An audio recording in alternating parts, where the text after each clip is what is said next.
여러분 안녕하십니까. 이번 시간에는 이란 전쟁에 따른 북한의 금 가격 하락에 대해서 한번 이야기해 보도록 하겠습니다. 전쟁 초기에 유가가 급등하면서 이자를 주는 미국 달러를 안전 자산으로 선택하는 경우와 주식이나 코인 등 위험 자산 폭락으로 금을 팔아서 현금으로 메꾸는 현상들이 나타나면서 이제 초기에 11에서 15%의 이제 급락이 나왔다고 합니다. 하지만 지금은 다시 반등이 시작되었다고 해요. 하지만 북한은 한 번 내린 금값이 점처럼 올라가지 않고 있다고 합니다. 이 이야기를 한국 500번째 기업과 맞먹는 매출, 하루 평균 20억 원의 매출을 기록하는 어떤 북한 아줌마에 대한 이야기를 중점으로 해서 한번 이야기해 보도록 하겠습니다. 이 북한 아줌마의 하루 금 매출이 대한민국 금골에서 3위와 맞먹는다고 합니다. 자, 그렇다면 북한 금값은 누가 정할까요? 조선중앙은행이 국제 금값에 따라 그 값을 공표하지만 금 시세를 부정기적으로 발표를 하기 때문에 신뢰도가 많이 낮아요. 또한 개인은 사사로이 금을 취급할 수 없기 때문에 중앙은행에 가지도 않습니다. 그렇다면 실질적으로 매매가 이루어지는 금값은 누가 정할까요? 실질적인 금가격, 시장 가격은 개인들이 국제 가격을 민감하게 반영하여 알아서 정합니다. 자, 그렇다면 개인들이 어떻게 금가격을 정하는가? 자, 이전에는 데일리 NK를 비롯한 약 10개의 방송사를 통해서 시간별로 금값을 체크할 수 있었습니다. 금장사 대부분이 대북 관련 라디오를 들으면서 이런 금값을 제대로 이제 체크를 하는 것이죠. 하지만 지금은 이 10개의 방송사가 모두 방송을 하지 않고 오직 자유아시아 방송을 통해서만 이제 금에 대한 자료를 두들 수 있습니다. 하지만 이 금 가격에 대한 자료가 자정이나 다음날 아침에 확인을 할 수 있기 때문에 하루 전 24시간 전의 내용만 확인을 할 수 있습니다. 그러다 보니 중국 장사치들에게 끊임없이 당하고 있어요. 그런데 중국 장사치들도 가격을 안 올리는 이유가 있습니다. 전쟁 초기에 북한 금장사들이 큰 피해를 봤습니다. 물론 중국 금장사들도 같이 피해를 보았죠. 통상 전쟁이 시작되면 금값이 오른다고 북한 금장사치들은 생각하고 있었어요. 이 북한 장사꾼들의 이 생각에 확신을 더해준 사람이 있으니 그들이 바로 중국 금장사들이었습니다. 이들 역시 전쟁이 일어나면서 금값이 오를 거라고 생각을 했어요. 그런데 국제 금값이 이전과 달리 하락을 했어요. 무리하게 많은 돈을 들은 물건을 샀던 이제 북한 돈주들과 이제 중국 돈주들이 같이 피해를 보기 시작했습니다. 그런데 금값이 반등하고 있는 지금도 중국 돈주들은 자신들의 피해를 복구하기 위해서 낮은 가격을 제시하거나 혹은 금 가격을 올려도 조금씩 올리고 있어요. 특히 해상 경로를 통한 금 밀수가 이런 현상이 많다고 합니다. 도대체 북한에서 금이 얼마나 나올까요? 황해북도 헐동광산, 평안북도 운산광산, 평안북도 천마광산, 양강도 대봉광산, 이 모든 광산들에서 대략 합쳐서 년에 2.8톤 정도가 나온다고 해요. 현재 시가로는 4억 2,225만 달러 이 정도가 나온다고 AI가 추산을 했습니다. 그런데 사실 AI 추산보다 금이 훨씬 적게 나와요. 이 위성 사진은 평안북도 정주 재련소라는 곳입니다. 이 사진에서 보면 약간 빨간색으로 되어 있는 곳이잖아요. 이게 왜 이렇게 되어 있냐? 광석을 전기로 태울 때 아르산, 한국식으로는 아황산이라는 독가스가 발생을 해요. 그래서 이 공장 주변 20km 내에는 채소가 자라지 못하며 공장 사람들은 40대 중반부터 이가 다 빠져서 이가 없어요. 이런 독가스로 환경을 오염시키면서 금을 생산을 합니다. 자, 그렇다면 이 재련소가 1년에 도대체 금을 얼마나 만들까요? 전국에 있는 광산들이 전광 20%의 금이 들어가 있는 금돌을 이 정주 재련소에 가져다가 붓습니다. 그러면 이 돌을 녹여서 순도 99%의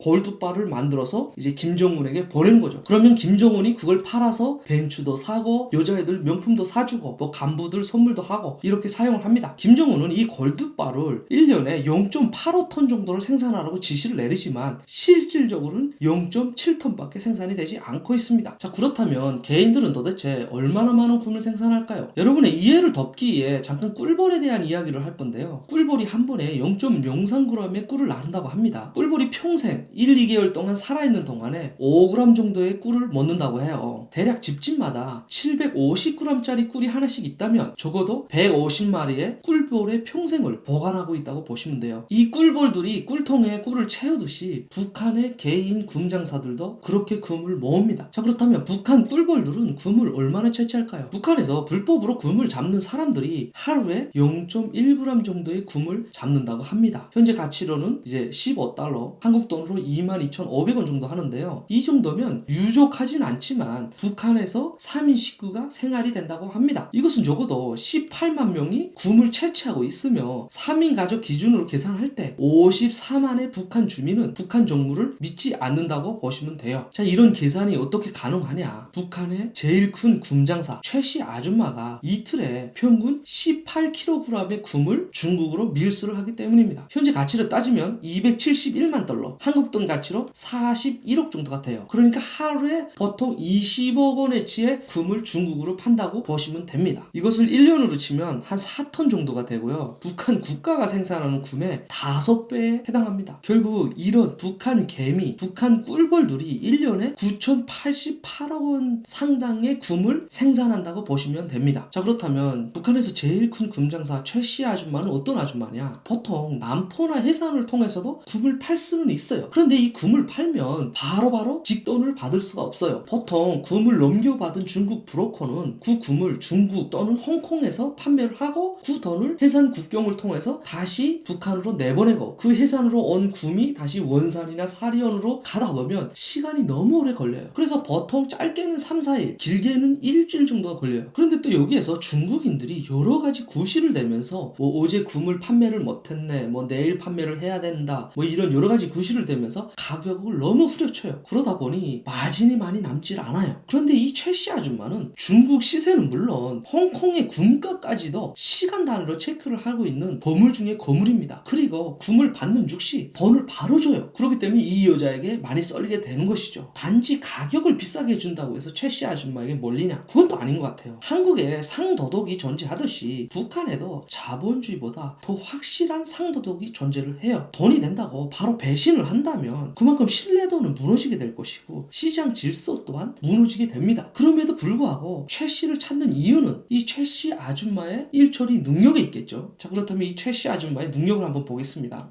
보통 평양, 원산, 남포, 사리온을 비롯한 이 전국의 굼이 아침 9시에 혁명의 수도 평양에 모입니다. 수령은 보통 16에서 22kg의 굼이 수십 개의 명찰을 달고 이제 모입니다. 그러면 그 명찰대로 순도와 실무게를 측정한 후에 배달꾼에게 전달이 됩니다. 그러면 이 평양 베이징 국제열차를 타고 10시 10분에 순도 99%의 굼이 평안북도 신의주를 향해 출발을 합니다. 자, 그러면 정각 4시 45분에 신의주 청년역에 도착을 합니다. 이 열차는 중국과 러시아를 비롯한 여러 외국인들이 이용하기 때문에 시간이 늦어지는 경우가 없어요. 정각에 도착을 합니다. 자, 그러면 8분단 국경경비대 보이지더운이 이 굼을 넘겨받고 오토바이를 타고 이제 국경 쪽으로 질주를 해요. 저녁 6시쯤 되면 이 보이지더운은 중국 브로커를 호출해서 중국 배에 굼을 실어주고 그 대신에 달러를 받습니다. 이게 가능한 이유는 최씨 아줌마는 이미 평양에서 순도 99%의 굼이 출발할 때 전화상으로 홍콩과 거래를 끝낸 상태예요. 그렇기 때문에 이미 돈이 다 준비가 되어 있습니다. 이 최씨 아줌마의 직원들의 일처리는 대한민국 은행과 마찬가지예요. 모든 것이 정확한 시간에 이루어집니다. 저녁 8시가 되면 평성, 남포, 사리온, 원산을 비롯한 굼을 아침에 평양역에서 넘겨줬던 사람들에게 돈이 이관됩니다. 북한에는 국가 은행을 이용하지는 않지만 돈을 이체하는 북한식 개인 은행이 있어요. 각 지방마다, 각 도마다, 각 시군마다 돈 많은 개인들이 돈을 이관하면서 이제 한국에서 수수료를 받듯이 수수료를 먹는 그런 이관 제도가 있습니다. 이것은 내용이 너무 방대하기 때문에 다음에 기회가 된다면 다뤄보도록 하겠습니다. 자, 그래서 평양에서 중국까지 굼을 팔고 굼 주인에게 달러 배포까지 24시간을 넘기지 않는 것이 이 최씨 아줌마의 원칙이에요. 하지만 가끔씩 예외가 생기는데 그 이유는 중국에서 가끔 굼값으로 중국 위안화나 유로를 내보내는 경우가 있어요. 이 위안화는 부피가 크기 때문에 이동이 어렵고 또한 달러로 환전하는 과정이 너무 어려워요. 그리고 이 많은 유로는 아무 데서나 달러로 환전이 어려워요. 보통 평양에 있는 담배 공장들에서 유로를 원하기 때문에 그들이 가지고 있는 달러를 일정 부분 금액을 주고 또 바꿔야 돼요. 이러다 보니까 좀 번거로움이 많죠. 그래도 이 최씨 아줌마는 48시간을 안 넘기는 것이 철칙입니다. 이렇게 일처리가 깔끔하다 보니까 이 최씨 아줌마에게 이제 사람들이 모일 수밖에 없는 것이죠. 하지만 이 최씨 아줌마는 북한 전체 굼의 70%에서 80%만 소화를 하고 나머지 20%는 다른 작은 굼 장사치들이 먹고 살게 놔뒀어요. 왜냐하면 이걸 100% 자신이 독점했을 때 가져야 하는 리스크가 너무 크다는 걸 알고 있었기 때문에 이 여자는 절대 80% 이상을 건드리지 않았습니다. 이 온 나라의 신뢰를 받고 있는 최씨 아줌마, 이 아줌마의 능력이 어느 정도라면 2012년에 김정은이 자신의 권력을 더욱 완성하기 위해서 많은 사람들을 죽였어요. 이 과정에서 시범 케이스로 최원호나 최승열을 비롯한 엄청 큰 이제 거물급의 부자들을 총살해 죽였습니다. 하지만 이 여인은 거기서도 살아남았어요. 돈이면 죽은 사람도 살려낸다 라는 북한 말을 증명한 대표적 중인이 바로 이 최씨 아줌마입니다. 그런데 그녀가 이 이란 전쟁 발발 후에 윗기관, 평양과 윗기관으로부터 잠적하라는 지시를 받았다고 해요. 그러다 보니 금 현물은 있어도 사주는 사람이 없어서 북한 금값이 하루하루 떨어지고 있다고 합니다. 돈주들, 이제 금장사를 크게 하는 사람들은 하루 이틀 금 매매를 안 해도 먹고 사는데 지장이 없겠지만 하루에 0.1g씩 잡아서 생계를 유지하는 직접 금을 잡는 사람들은 이 고통이 어마어마하다고 합니다. 이 최씨 아줌마가 없으니까 경제가 안 돈다라는 말까지 나온다고 해요. 왜냐면 자그만치 이 금 하나에 종사하는 사람이 대략 18만 명 정도가 되기 때문에 이 사람들이 아우성을 치는 것이죠. 노동당 만세소리, 김정은 만세소리가 나와야 할 북한에서 이 최씨 아줌마의 만세소리가 나온다는 소리까지도 들리고 있습니다. 보통 북한에서 총살당하기 가장 쉬운 이유는 선행을 베푸는 사람들이 무조건 죽게 돼 있어요. 왜냐하면 선행, 뭔가를 베푸는 거는 이 아저씨만이 베풀어야 하는데 어떤 개인이 선행을 베풀었다. 이거는 이 아저씨를 대신하게 되는 것이고 그 사람은 꼭 죽게 돼요. 그래서 북한 사람들은 최씨 아줌마의 선행이 더 이상 퍼지지 않기를 기도하고 있으며 어떤 쪽에서는 오히려 최씨 아줌마의 안 좋은 이야기를 해서 이 선행을 덮으려는 시도까지 나오고 있다고 합니다. 한마디로 북한 주민들이 자신들의 지도자를 알아서 감싸는 현상이 나오고 있는 것이죠. 이 이란 전쟁이 북한 경제에 더 이상 피해를 주지 않기를 진짜 바랍니다. 다음 시간에도 더 재미있는 내용으로 준비할 테니까요. 구독과 좋아요 한 번씩 부탁드립니다.